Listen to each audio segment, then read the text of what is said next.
quiero empezar por mencionar que las heridas de la infancia llevan a la persona a un estado de insatisfacción total, frustración, autoegoísmo, dependencias, miedos, odio y rechazo del sí mismo.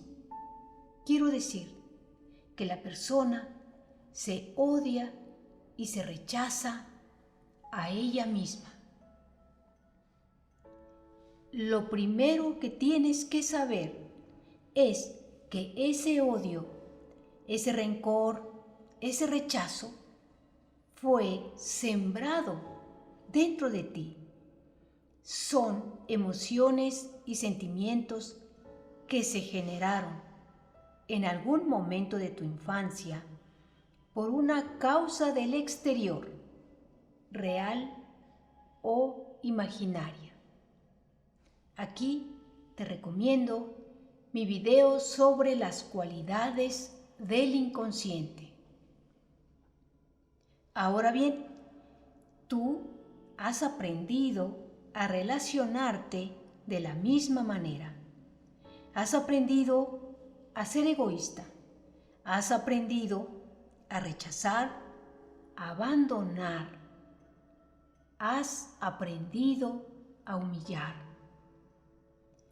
La persona tiende a repetir lo aprendido, tiende a hacer lo mismo que le hicieron a ella.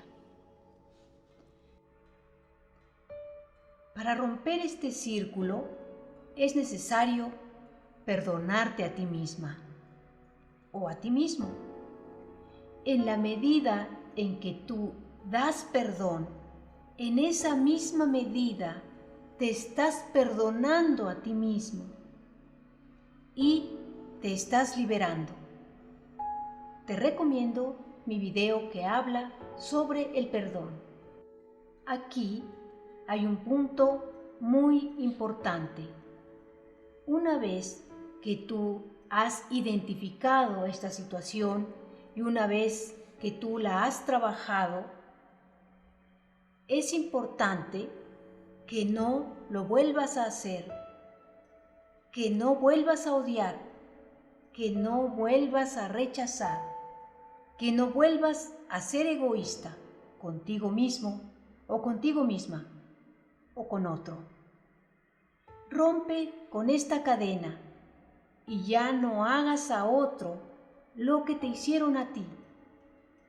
Ya no transmitas estos patrones de conducta no sanos.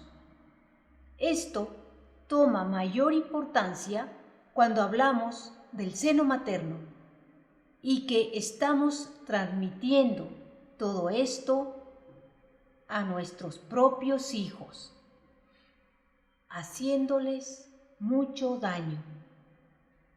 Es común que el hijo de padre alcohólico repite el alcoholismo como una conducta aprendida.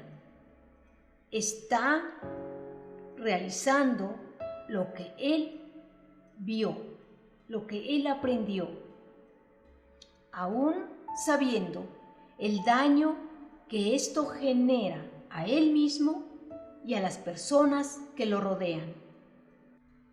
Para mí, la única explicación que encontré es que para ese hijo es la forma más segura y conocida de hacer daño y destruir a él mismo y a las personas que lo rodean, porque lo vivió en carne propia.